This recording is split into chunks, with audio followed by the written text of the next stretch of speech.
In this episode, we speak with Satyen Sangani, the co-founder and CEO of Alation, an enterprise software company whose data catalog serves enterprises in organizing and consolidating their data. Nearly 600 global enterprises, including 40% of the Fortune 100, rely on Alation to realize value from every data and AI initiative.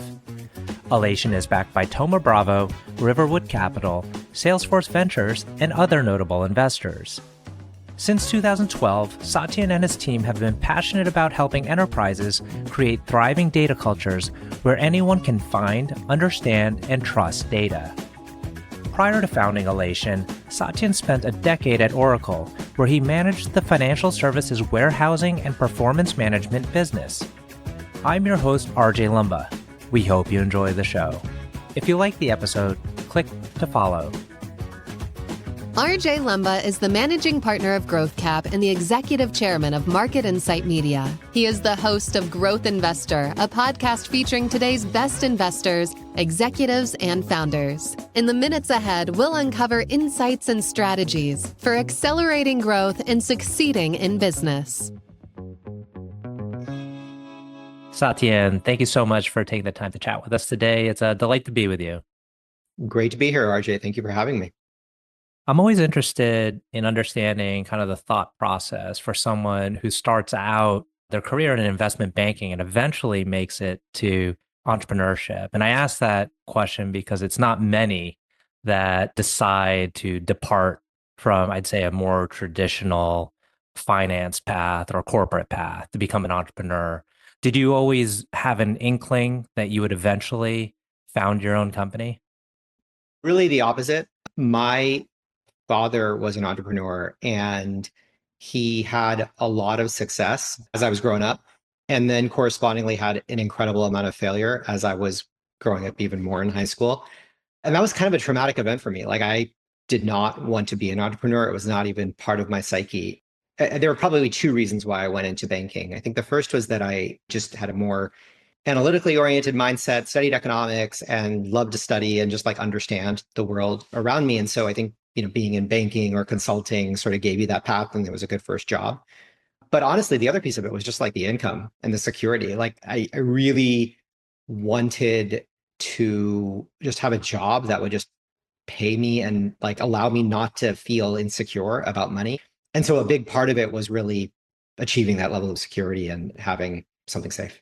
That's interesting. So despite the fact that mentally you're positioning yourself away from entrepreneurship, you end up down the road becoming an entrepreneur. Do you think an entrepreneur is born or made? Probably made more than born. In my case, you have a lot of training. And I think a lot of people get training from their parents in whatever they do. Like, if you see two-physician family, often you'll see a kid who becomes a physician. And so in my case, I saw a lot of it growing up, and there was a lot of osmosis that was there. But ultimately, entrepreneurship is like a choice. It's a very real choice to go off into the world and do something that is different. And so that exercise of choice is, in some ways, it's the most fundamentally human thing. And you can be the born entrepreneur and never make the choice, or you can be somebody who never is going to do the job and decide to. And so I think that's one of the magical things about it. So let's talk about the moment where you decided to start your own company. Where were you in your career, and what was it that actually was the catalyst to you founding the company? My wife, really, honestly. So I was at Oracle and I was a VP and, working my way up the ladder. And I never, through the process of working at Oracle, it taught me a ton. And I'm very fortunate to have had that experience, but I didn't enjoy the work. And so when I started there, or one day, I think I was in my home office and I walked out and I was super frustrated about something that was going on where I was trying to get something done in the company and I couldn't get it done. And in that moment, my wife looks at me and she says, "You need to go start a company. And like, you're clearly frustrated. You're constantly complaining." And by the way, we'd never spoken about entrepreneurship. We'd never spoken about me starting the company at this point. I was dabbling in a million things, but there was never this notion that I was going to leave and do something different. And she was pretty clear that I was going to go start a company. And I think her words at the time were, "I'm not going to live with this bitter old man that has all these regrets." And so it wasn't my decision, actually, ironically enough, it was hers, because she was not going to live with this like cantankerous old annoying human being. So yeah, it was her. You bring up a very interesting point. I think partners today don't get enough credit for what they do for their husband or wife. And, with my own personal experience, it was the case too. I have a very supportive wife for things I want to do in my career. What was it about her ability to see that in you and have faith? Because many wives or husbands could say, that's too risky. We have a family or we're embarking on a family. Don't do that right now. So, what do you think gave her the confidence to then share that confidence with you? Well, I think probably two things in her own psyche and makeup. So she's a pediatrician. And so literally the lowest risk appetite class of professions, she's definitely about sort of the picket fence and having things in order. So that was not part of the makeup. It also not very driven by money. So there was no necessary, like she would much rather on her own preference have me have a stable job, coming home, every night at the same time. And, Oracle was certainly more of that, although not totally that than the alternative. But for her, I think the very obvious thing was, look, he's unhappy and, he's coming home every day and he's like being really annoying and whining about whatever it is that he's doing. And I think for her, she just was very clear that she didn't want to deal with that. And I look, she's an amazing human being. So she obviously loves me and knew that I was unhappy and has made a massive sacrifice because not only did that decision lead to my starting the company, but my starting the company ultimately led to the decision of her staying home to watch the kids. And in her case, she's objectively brighter than I am, objectively more capable than I am. She just better test scores, did better, was a UCSF educated physician. And so huge sacrifice. And there's no chance that I would be able to do any of this without her. Mm-hmm. Now, when you started Alation, was the original idea about data governance or did it evolve into that? There was kind of no term for the original idea. I mean, the way we thought about Alation, so what Alation is basically we describe it today as a data intelligence platform, which, doesn't really mean anything if you don't understand the world of data, which most people don't. The idea was that data is this thing that sits inside of databases, and most people don't understand it because these databases are effectively written by programmers who write these database schemas, who in turn model the world in their own mental model. And you can model the world in your own mental model in literally an infinite number of different ways. And so understanding what's in this database is not something that any average person could do. You'd have to reproduce how that person thought about the world. And the way in which you would do that is by basically talking to that person and documenting the code and the program and the schema. And that was mostly the province of really technical people. But what we realized was that non-technical people and analytical people who are like, analytically minded like myself, would want to understand the data and couldn't because they didn't have that context. And so what we wanted to do was build a tool that sort of was Wikipedia for data. Like, how could we help people understand the data that was available to them so they could learn more about the world? And that was the premise behind Alation. And so it wasn't called data governance. And what we realized as we built the company was that to do that well and properly, you had to have context about how the data can be used, who could access it, what the level of quality around the data is, all of which were basically questions that the world of data governance asked. But if you asked me what was data governance at the moment of founding Alation, I would have told you I have no idea. Like, I didn't even know what the term was. I didn't know that it existed. It wasn't something that I knew very much about. Now, take us all the way to present day, and you have some phenomenal stats. I think it's 40% of, is it the Fortune 100 or 500 are clients? Tell us about like the general size and scope of the company. We announced a couple of years ago that we were over 100 million of ARR, so that, we're well over that number. I believe over 600 customers worldwide.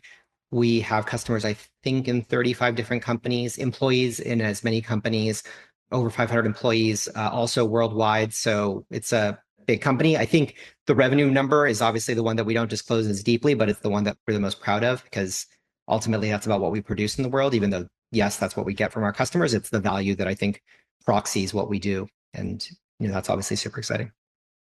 And is there one kind of flagship platform that most all of your customers adopt, or are there various modules where they'll first enter into a relationship with you? We started by building this thing called a data catalog, which was this Wikipedia for data. And that's, I think, the thing that people think about us most synonymously. In fact, people give us credit for having been the category creation company for the cataloging market. Talked to a competitive CEO just the other day who said, you guys were really the ones that created the category, which is, nice to hear from a peer that you compete with. So that is what we are known for. I think as we move forward, when we move forward, people now almost think of us as prominently as in the world of data governance, in the worlds of data lineage. So we're constantly expanding the product offering. And I think the space, because of AI in particular, is evolving super rapidly. And the definitions of the category are really being challenged and constantly evolving and changing, which makes for a really exciting way to build product and build a company. And you've raised hundreds of millions of dollars. When did you start taking in capital? Like at what phase of the company's evolution did you take in your first dollar?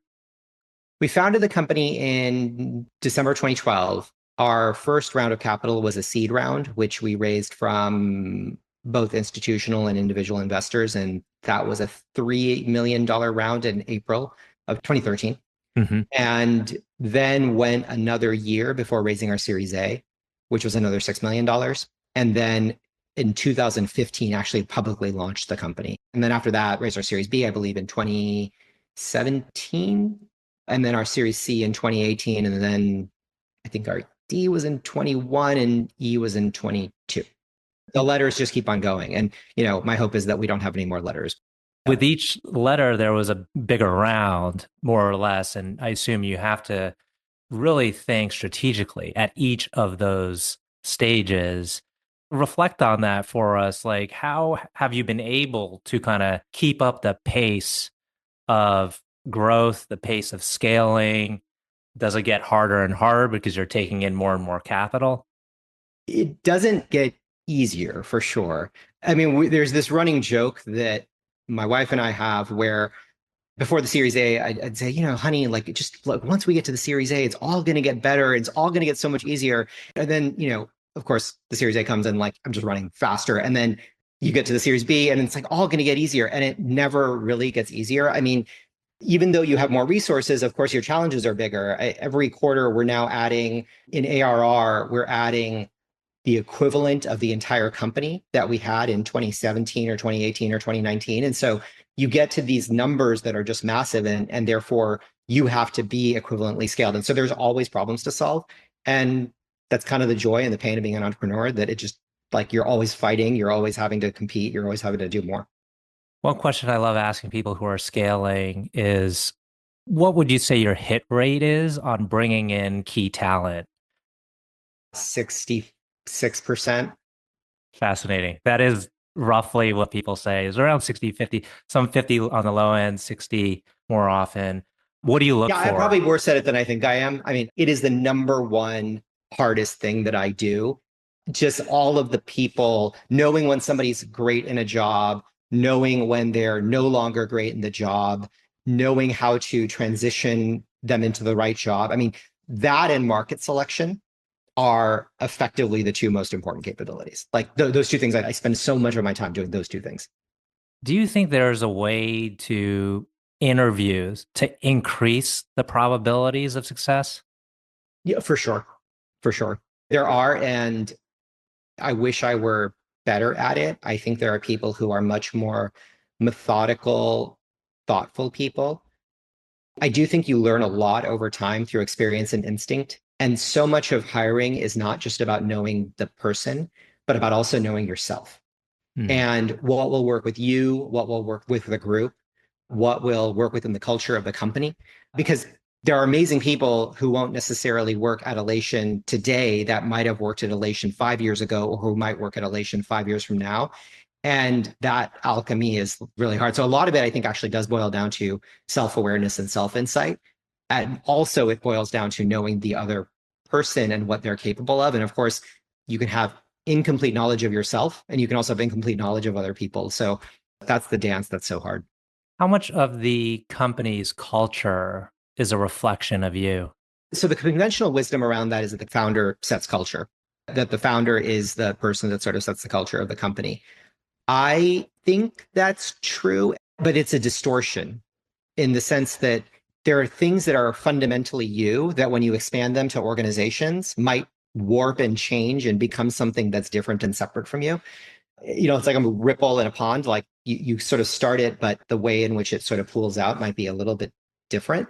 So a lot, but not entirely. It's separate from me and it's not me. Do you think a lot of the talent that you had early on was able to adapt over time and rise and evolve to, maybe higher positions, higher responsibility, higher scope? Or is it more so that it's really tough to have people evolve and you really need to install new people with more experience at each kind of subsequent level? We've been around for 12 years since in 2012, and there are actually three people that report to me that have been at the company for about 10 years. And there are a couple of people that report to me that have been around for about 1 to 2 years. The people that have been around for 10 years are essentially founders. In this case, those individuals don't get credit for founding the company, but they're as much founders as, frankly, my original founders were. They've certainly been around for a long enough time and have done enough. So I do think that if you're lucky enough to have those sorts of people around you, God, what a blessing. And, those are some incredible people. And those people have, in most cases, have had managers that have been brought in from the outside, but have managed to sort of learn from those managers and then, sort of in some sense improve over them. So it takes a special kind of individual, and you have to have a lot of self-knowledge and awareness in order to be able to walk those journeys. But the people that do are incredible. Mm-hmm. How much impact would you say that your investors have had on the business beyond providing capital? A lot. I mean, I think the hardest thing to know is sort of where you are in the context of where you're supposed to be. And everybody has partial knowledge. I mean, everybody has this sort of limited sense for what, like, there's that, story of the blind man and the elephant. On some level, we're all kind of blind. Like the investors sort of see a dimension of the company, but they don't see the whole company. You as the founder see a dimension of the company, but you don't see the whole company. Maybe you have the biggest awareness as CEO or founder, but you still don't have full and complete knowledge. And so they give you perspective, and that perspective is really valuable. And different investors, some push you faster and farther. Some push you faster and farther on go to market. Some are better on product. Some, simply just listen to you when you need to be heard and, are in a particularly difficult state. So it really is different. But I think if you surround yourself with the right people, they are going to put a mirror to you and tell you what works and what doesn't. If you had to do it again, build another company, would you do it with or without investors? With, for sure. I paused because from an economics perspective, it just doesn't make any sense. Like if I were doing it again, hopefully I'd be wealthy enough to finance it myself. Mm-hmm. But if I were to do it again, walking every day with many of my board members, folks like Greg Sands, who I'm wearing the vest for Costa Ventures, that's a huge privilege. And frankly, that experience, you can't really quantify it. Like the money doesn't matter. You'd rather have people next to you who are simply just like walking the journey with you and acting in the interest of the company and just trying to deal with the hard problems that you're dealing with. Before we enter into our final two questions, just one last one. What drives you? Different over time. I think when I was earlier in my career, I definitely had a chip on my shoulder, partially just due to like my own desire to prove myself and partially due to, maybe some of the stuff that, happened with my own family. But there was definitely like a chip of like, oh, I got to prove myself. I got to like prove that I'm valuable, prove that I'm useful. Now I think gotten to a place where that doesn't matter so much anymore.